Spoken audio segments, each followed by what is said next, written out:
उसके आंसू रोकने के लिए ना मैं मार सकता हूँ और मर भी सकता हूँ। एक्शन। तो फाइनली दोस्तों, अब तक तो आपने हर्षवर्धन राणे और मावरा होकेन की फिल्म सनम तेरी कसम को तो देख ही चुके होंगे। और अगर आपने अभी तक इस फिल्म को नहीं देखा तो आपको ये फिल्म एक बार ज़रूर देखना चाहिए, क्योंकि ये 2016 की सबसे बेस्ट रोमांटिक लव स्टोरी वाली फिल्मों में से एक थी।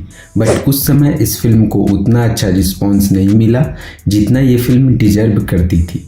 बट इस मूवी की कहानी इतनी यूनिक और ज़बरदस्त है कि ये बॉलीवुड की कई बेस्ट फिल्मों को आज भी आराम से टक्कर दे सकती है। और इसीलिए इस फिल्म के मेकर्स ने इसे फिर से एक बार सिनेमा हॉल में रिलीज किया है। बाकी आज मैं आपको इस वीडियो में इस मूवी के कुछ बिहाइंड द सीन और इसके कुछ इंटरेस्टिंग फैक्ट्स के बारे में बताने वाला हूँ, जिसे शायद आप नहीं जानते होंगे। सो ये वीडियो बहुत ही इंटरेस्टिंग होने वाला है। आपसे रिक्वेस्ट है कि आप इस वीडियो को अंत तक जरूर देखिए। ना मैं तुम्हारी फर्स्ट चॉइस हूँ, ना तुम्हारे लिए बेस्ट चॉइस हूँ। तुम मेरी ओनली चॉइस। नंबर 1, जब इंसान को उसके वक्त से पहले कोई कीमती चीज मिल जाती है तो उसको उस चीज की कदर नहीं होती है। और सेम यही इस मूवी के साथ हुआ। जब इसे पहली बार 2016 में सिनेमा हॉल में रिलीज किया गया तो ये फिल्म बुरी तरह फ्लॉप हो गई थी, क्योंकि इस फिल्म को टोटल 25 करोड़ की लागत से बनाया गया था, जबकि इस मूवी ने टोटल 9.5 करोड़ का ही कलेक्शन कर पाया था। पर जब इसे 2025 में फिर से सिनेमा घरों में रिलीज किया गया तो इसने 2 ही दिनों में 9.5 करोड़ की कमाई कर ली थी। और अब तक ये फिल्म 40 करोड़ की कमाई कर चुका है, जिसमें हमें हर्षवर्धन राणे इंदर के रूप में लीड रोल में नजर आते हैं। पर क्या आप जानते हैं कि हर्षवर्धन राणे इंदर के रोल के लिए मेकर्स के पहले चॉइस नहीं थे। इस फिल्म को पाने के लिए हर्षवर्धन राणे ने मेकर्स से ऑलमोस्ट वीक मांग चुके थे, पर फिर भी मेकर्स ने इन्हें मना कर दिया था, क्योंकि मेकर्स ने किसी और को इस रोल के लिए कास्ट कर चुके थे। उसके कॉस्ट्यूम भी रेडी थे, पर इनके बहुत ज़्यादा रिक्वेस्ट करने के कारण मेकर्स ने इनका ऑडिशन लिया और उन्हें ये इतना पसंद आए कि मेकर्स ने इन्हें इंदर के रोल के लिए फाइनल कर लिया। इस फिल्म को पाने के लिए ऑलमोस्ट भीख मांग रहा हूँ, वो मुझे याद आ रहा था। और फिर उनका मुझे मना कर देना क्योंकि ऑलरेडी किसी और की कास्टिंग हो चुकी थी। ये नंबर 2, इस मूवी की पूरी शूटिंग दिल्ली और मुंबई के रियल लोकेशन पर 1 साल के अंदर में ही कंप्लीट कर लिया गया था। जैसा कि आप यहाँ पे देख सकते हैं कि इसकी शूटिंग किस तरह से किया जा रहा है। आपने इस मूवी के टाइटल ट्रैक सनम तेरी कसम को तो जरूर सुने होंगे, जिसे लोगों के द्वारा बहुत ज़्यादा पसंद किया गया था। पर क्या आप जानते हैं कि इस गाने की शूटिंग मुंबई के एक स्टूडियो के अंदर ही सेट बनाकर किया गया था। यहाँ पे आप देख सकते हैं कि कैसे इसके मेकर्स इसके सेट को बना रहे हैं। और जैसा कि आप जानते हैं कि ये इस मूवी का सबसे इम्पोर्टेंट और लास्ट सॉन्ग था, तो मेकर्स इसे बिल्कुल रियल तरीके से बिना VFX और CGI से शूट कर रहे हैं।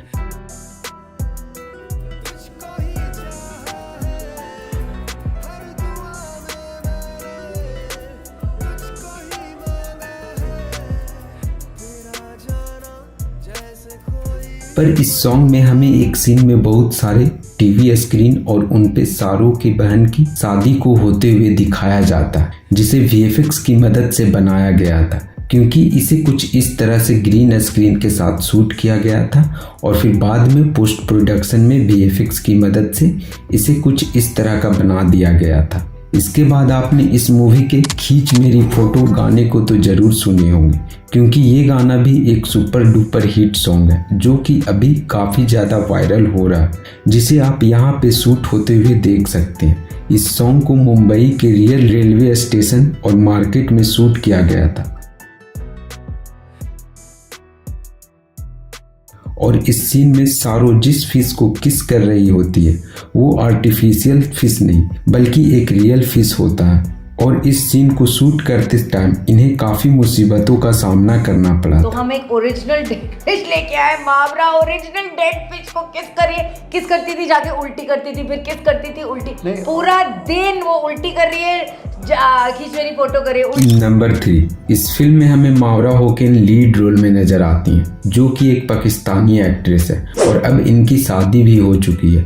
पर क्या आप जानते हैं कि ये 216वां लड़की थी जो कि सरस्वती के रोल के लिए ऑडिशन दे चुकी थी, क्योंकि मेकर्स ने इनसे पहले 215 लड़कियों को इस रोल के लिए रिजेक्ट कर चुके थे, क्योंकि मेकर्स सरस्वती के रोल के लिए एक ऐसी लड़की की तलाश कर रहे थे जो रोते हुए भी खूबसूरत लगे, क्योंकि इस मूवी की कहानी में सरस्वती यानी सारो को अधिकतर टाइम रोते हुए ही दिखाया उन्होंने कहा था। हमने कोई 215 लड़कियां ऑडिशन की थी और कोई लड़की रोते हुए खूबसूरत नहीं लग रही थी, क्योंकि पूरी फिल्म में रोना है, तो ये हमारी बहुत ही मेजर रिक्वायरमेंट थी। नंबर 4, अगर आपने इस मूवी को अच्छी तरह से देखा होगा तो आप ये जरूर नोटिस किए होंगे कि इस मूवी की कहानी भगवान शिव और माता सती की कहानी से मिलती जुलती है, और अगर आपको भी यही लगता है तो आप 100% राइट है, क्योंकि इस मूवी की स्टोरी की इंस्पिरेशन भगवान शिव और माता सती की स्टोरी से लिया गया है। जैसे कि आप सभी जानते ही होंगे कि माता सती प्रजापति दक्ष की बेटी थी